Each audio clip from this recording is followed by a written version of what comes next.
drone swarms, China's eyes in America, and this is a national security threat.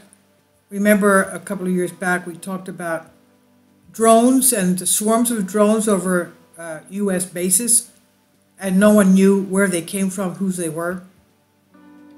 And they were flying at night, even though they weren't supposed to. They weren't supposed to be flying there.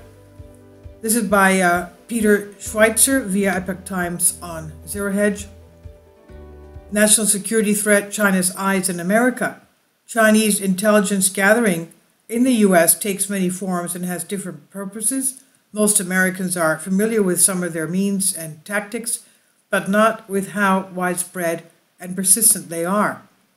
Americans may know about the malware contained in that infernal TickTock app and their children use, and they may know that Chinese military cyber intelligence service was likely behind many of the largest hacks of America's personal data that have ever occurred.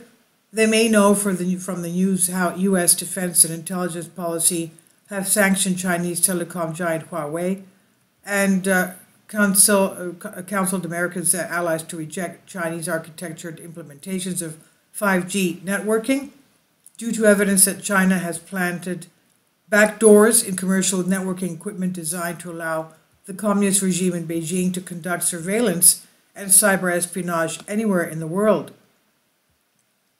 Cybersecurity expert Claude Kitchen, writing for The Dispatch, recently detailed the problem with DJI, the Chinese company, whose consumer and commercial-grade drones control nearly 90% of the market. These popular products are cost-effective, easy to fly and operate, and send every byte of data they gather to servers in China. For this reason, they're banned in the U.S. by the U.S. military and Department of Homeland Security, though still used by the FBI and increasingly by local police as eyes in the sky during crime events. FBI use of DJI Drones of China is especially ironic, considering Bureau Director Christopher Wray has warned often of the dangers of Western commerce posed by Chinese, most recently London. The excellent reporting by DJI by Kitchen tracks efforts by the company to lobby against passage of a bill called the American Security Drone Act, ASDA, now before Congress, to outlaw federal government use of DJI products entirely. What is the risk? Not only the data gathered by the drones themselves, but everything collected by the mobile app with which users control their drones and manage their DJI accounts. Like many other mobile applications, this includes the user's contacts, photos, GPS location, and online activities. To repeat, every DJI drone in the skies above America is as good as a hovering Chinese spy. Like other Chinese government-controlled companies such as Huawei and Hikvision, makers of the artificial intelligence systems used in facial recognition and in the repression of China's Uyghur minority, DJI is adept at playing with Washington game. The company is engaged in a fierce lobbying effort to prevent passage of the ASDA bill, so fierce that they have enlisted police officers from local jurisdictions to come to Washington and lobby congressional staffers about how great DJI drones are for their cash-strapped local forces. As Kitchen points out, the ASDA bill is directed only towards a federal ban on these drones, but DJI lobbyists from firms like Squire, Patton Boggs, Cassidy and Associates, and CLS Strategies are taking no chances. The company spent $2.2 million in lobbying efforts in 2020 and $1.4 million last year on lobbying activities, according to OpenSecrets.org. These lobbyists are using the classic argument that it would be wrong to ban the federal government's use of our product because so many other people are using it.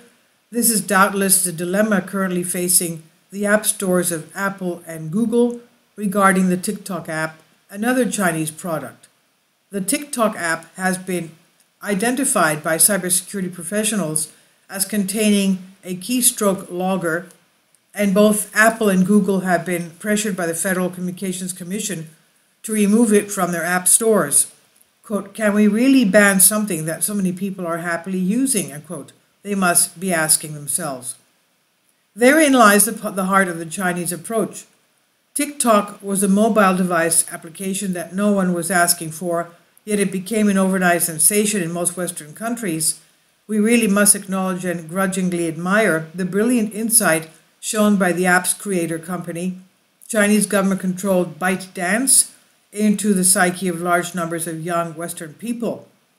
The TickTock app, pitched initially as a way to share and watch silly dance video clips, has been adopted by younger woke school teachers and out themselves as scheming, haranguing social justice warriors intent on ideology.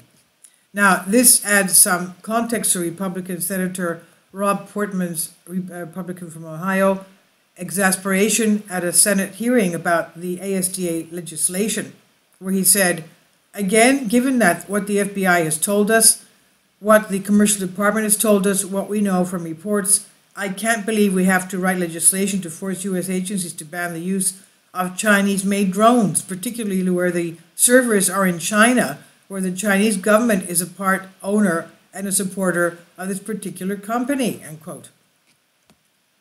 The Chinese approach is to capture elite institutions and individuals in the U.S., politicians, leading universities, large pension funds, social media, and Hollywood among them. My latest book, Red-Handed, documents this capture in the areas of politics, diplomatic and business consulting, big tech, academia, and on Wall Street, where there is insight in the Soviet-era statement attributed to Lenin about capitalists selling us the rope with which to hang them. Yet it is the Chinese that understood how to sell the rope at a good price. Much as they are doing with products such as our solar panels, the Chinese realize that cornering the market in an area where reach equals access is critical to their long-term plans to dominate. Their pattern includes stealing technology they cannot create themselves and using any means available to aid in that theft.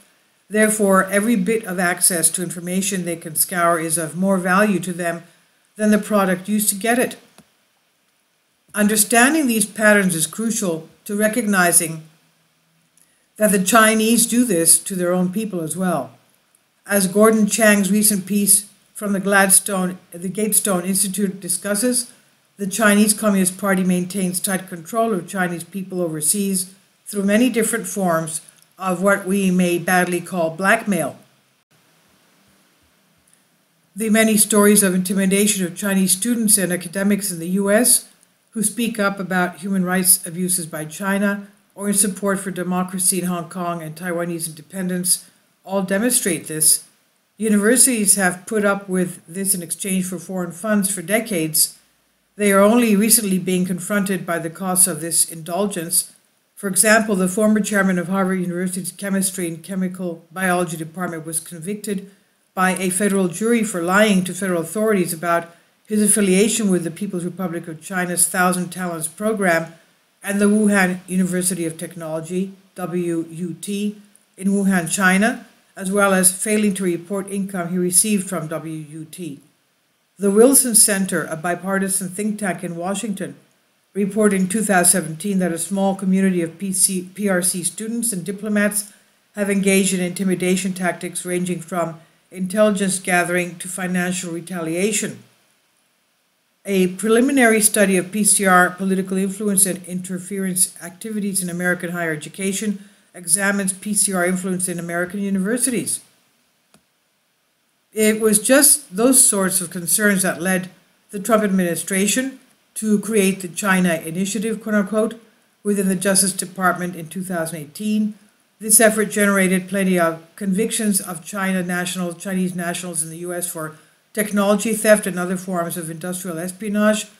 The Biden administration ended that program this year, citing concerns that a broader approach was needed and in response to lobbying by Asian American groups that it unfairly targeted scientists with connections to China. And further, Assistant Attorney General Matthew Olson also said he heard concerns from the academic community that prosecutions of researchers for grant fraud and other charges was having a chilling effect.